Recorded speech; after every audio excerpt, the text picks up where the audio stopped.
नमस्कार दोस्तों, स्वागत है आपके अपने YouTube चैनल के इंस्टीट्यूट पर। आशा करता हूं कि आप सभी लोग ठीक होंगे। आज हम लोग कक्षा 10 विषय गणित चैप्टर नंबर 3 जिसका नाम है दो चर वाले रैखिक समीकरण जानेंगे, जो बोर्ड परीक्षा के लिए बहुत ही ज़्यादा इम्पोर्टेंट है, जिसमें से 10 या 12 नंबर का हर साल आता है। तो चलिए देखते हैं। चैप्टर का नाम है दो चर वाले रैखिक समीकरण युग्म। तो सबसे पहले जानेंगे दो चर वाले रैखिक समीकरण क्या होते हैं। तो चलिए देखते हैं। आप लोग चर जानते हैं, हमने चर जाना था बहुपद वाले पार्ट में, सेकंड वाले पार्ट में इसके। तो हमारे चर होते हैं जो ABCD वाले अक्षर होते हैं उन्हें हम चर कहते हैं। जैसे हमारा ये चर हो गया, और जो संख्या वाले गुणांक होते हैं ये हमारा अचर होता है। तो ये तो कॉमन सेंस है। अब रैखिक समीकरण क्या होता है, जैसे हमें ये दिया है 5x + 4 = 0। तो हमारा ये रैखिक समीकरण जिसमें एक चर होता है वो हमारा रैखिक समीकरण कहलाता है। अब जिसमें समीकरण का युग्म होता है तो युग्म हमारा होता है a1x +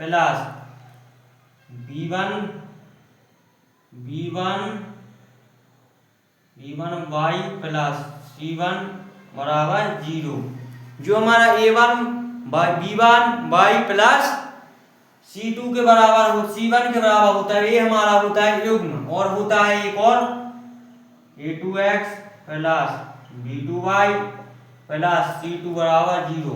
जो हमारे युग्म होते हैं, जैसे हमें ये समीकरण दिया है 5x + 4y + 6 = 0। जो हमारा 5 होगा ये हमारा a1 होगा, और जो हमारा 4 होगा ये हमारा b1 होगा, जो हमारा 6 होगा ये c1 होगा। इसी तरीके से जो हमारा a होगा ये a2 होगा सेकेंड वाले में, और जो 4 होगा ये हमारा b2 होगा, और जो हमारा 6 होगा ये हमारा c2 होगा। तो ये तो हमारे हो गए दो चर वाले रैखिक समीकरण को हमने जाना है। अब देखते हैं हमें इसमें क्या पढ़ना है। तो चलिए देखते हैं। इसमें हमें पढ़ना है नंबर 1 पर है ग्राफीय विधि। ग्राफीय विधि जो हमारे समीकरण होते हैं उनको 3 विधियों से हल करते हैं हम। नंबर 1 ग्राफीय विधि, नंबर 2 प्रतिस्थापन विधि,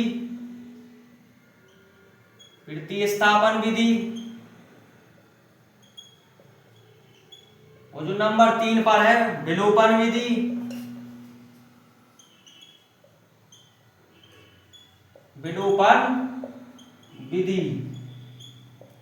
जो हमारे इससे क्वेश्चन आते हैं ये आपको तीनों विधि आनी चाहिए, क्योंकि अगर एग्जामिनर मान लो हमें कोई सी भी विधि दे सकता है, वो उसके ऊपर डिपेंड करता है। हमको तो अपनी तैयारी करके खुद चलना है। जैसे हमें 3 विधि है तो हमको तीनों विधि आनी चाहिए। हाँ, वो बात अलग है कि आप किस विधि से करते हैं। जैसे अगर आपको लगता है कि हमें विलोपन विधि से करना है, या आपको लगता है कि हमें प्रतिस्थापन विधि से करना है, वो आप स्वतंत्र हैं, आप किसी भी तरीके से कर सकते हैं। तो सबसे पहले जानते हैं हम इसमें जो इम्पोर्टेंट है हमें, चलिए देखते हैं विलोपन विधि।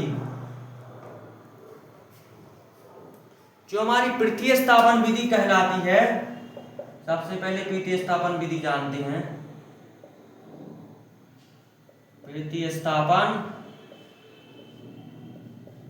विधि, अब सबसे पहले तो आप समझना है प्रतिस्थापन क्या कहलाता है। जैसे आप एक एग्जाम्पल के थ्रू समझिए। जैसे आप एक डेस्क पर बैठे, मतलब स्कूल की बेंच पर बैठे हैं। अगर आपको टीचर ने उठाकर सेकंड वाली बेंच पर बिठा दिया तो आपको क्या कर दिया, अब एक जगह से दूसरी जगह बिठा दिया तो आपको प्रतिस्थापित कर दिया। यानी जैसे हम x का मान निकालेंगे तो हम वो x का मान है वो उठाकर दूसरी जगह रखेंगे। मतलब रखने का मतलब ये नहीं कि आप उठा के रख दोगे, इसका यहाँ रखने का मतलब है कि जो हमारा x बराबर जैसे 5 आया है तो हम इसका मान रखेंगे, जो हमें समीकरण दिए होंगे उनमें रखेंगे हम। अगर आप समझ रहे होंगे कि रख के जैसे हमें बिठा दिया ऐसे उसे बिठाना, नहीं। आप देखते हैं प्रतिस्थापन विधि आपको समझ में आई है, हम आपको इसको क्वेश्चन करके बताएंगे। अब देखते हैं विलोपन विधि। जो हमारी सेकंड वाली विधि है विलोपन विधि, जो हमारी विलोपन विधि होती है इसमें हमें जैसे समीकरण दिए होंगे, दो समीकरण आपको हर विधि में दिए होंगे। जैसे हमें दिया है 5x प्लस 4y प्लस 8 बराबर 0 और सेकंड वाला समीकरण दिया है 2y माइनस 5x प्लस 4 बराबर 0। ये हमें सेकंड समीकरण दिया है। जैसे हमें ये समीकरण दिए होते हैं तो हमें समीकरण के x और x के गुणांक को सेम करते हैं। जैसे हम इसमें कर देंगे समीकरण 1 में 5 का और 2 का गुणा, तो हम 2 का गुणा कर देंगे, 5 का गुणा कर देंगे, जो हमारे x और x के गुणांक हैं वो हमारे समान हो जाएंगे, जिससे वो विभाजित हो जाए। यही विलोपन विधि कहलाती है। विलोपन विधि बहुत ही ज्यादा इजी है और प्रतिस्थापन बहुत ही ज्यादा इजी है। वो आपके ऊपर डिपेंड करता है आप किस विधि से करते हैं। तो हमारी ये होगी विलोपन विधि। और हम देखते हैं अब ग्राफीय विधि। जो हमारी ग्राफीय विधि होती है इसमें हमें कुछ नहीं करना है। जो निरूपण होता है, जो हमारा निरूपण होता है ग्राफीय विधि में, निरूपण होता है a1 बटे b2 not is equal to c1 बटे c2।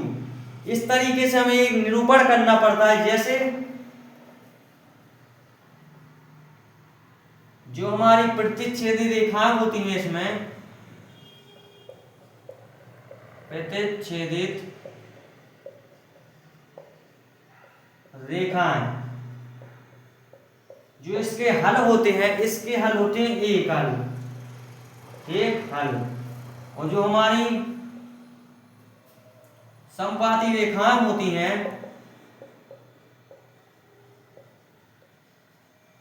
समपाती रेखाएं, इसमें होते हैं अनेक हल।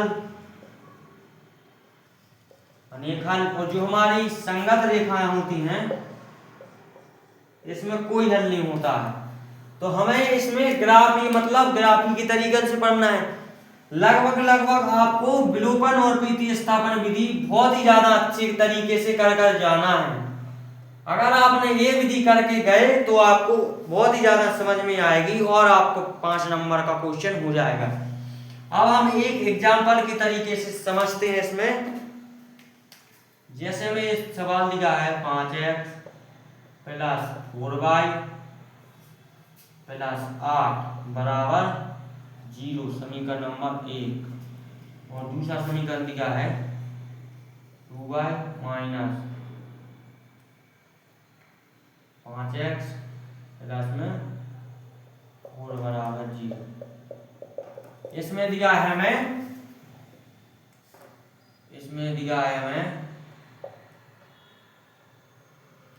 5x प्लस 4y प्लस 8 बराबर 0। सही समीकरण नंबर 1 दिया है हमें और ये समीकरण नंबर 2 दिया है। तो हम इसको विलोपन विधि से हल करते हैं। वो आपके ऊपर डिपेंड करता है कि आप किस विधि से करते हैं। सबसे पहले हम बताते हैं विलोपन विधि कैसे हल करते हैं। जैसे हम इसे लिखेंगे समीकरण 1 में 2 का और 2 में 5 का। हम लिखेंगे समीकरण 1 में 5 का व 2 में समीकरण 1 में 2 का और 2 में 5 का गुणा करने पर हम इसमें गुणा कर देंगे तो हमारे जो गुणांक हैं वो समान हो जाएंगे। तो चलिए करते हैं। 2 पंचे 10x प्लस 4 दूना 8y प्लस 2 अट्ठे 16 बराबर 0। अब इसमें करते हैं 5 दूना 10x माइनस 5 25y प्लस 5 चौका 20 बराबर 0। अब लिखेंगे हम यहाँ पर घटाने पर तो हमारा ये कैंसिल हो जाएगा। जो इसमें प्लस माइनस का है, जो हमारा 20 में से 16 गया 4 बचेगा, और जो हमारा 25 और 8 में से ये हो जाएगा हमारा 25 में से 8, ये हो जाएगा हमारा 12, ये आएगा हमारा y बराबर 12/4, 4 4 जो हमारा मान निकल कर आया है, ये हमारा y बराबर 3 आया है। अब हम लोग इसको 3 को रखेंगे, समीकरण नंबर आप किसी में रख सकते हैं।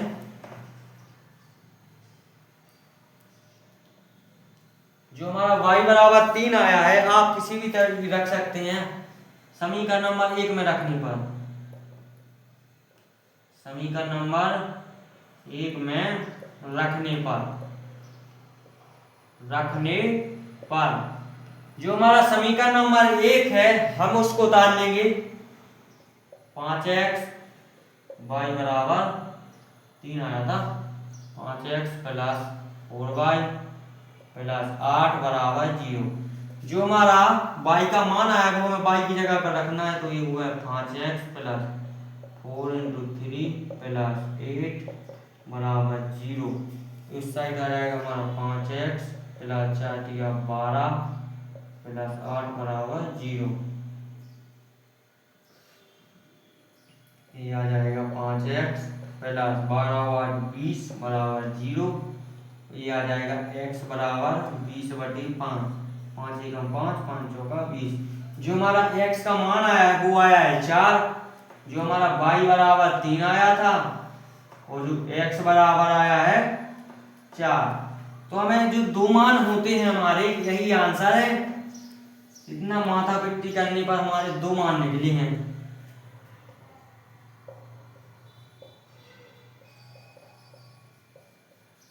जो हमारे विलोपन विधि हो गई है, इसमें y का मान आया है 3 और x का मान आया है 4।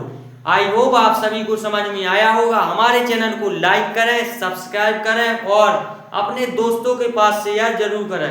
अगली प्रश्नावली हम लोग इसकी 3.1 के सभी प्रश्न हल करेंगे और जानेंगे उसमें क्या दिया है, क्या निकालना है। तो चलिए देखते हैं। धन्यवाद।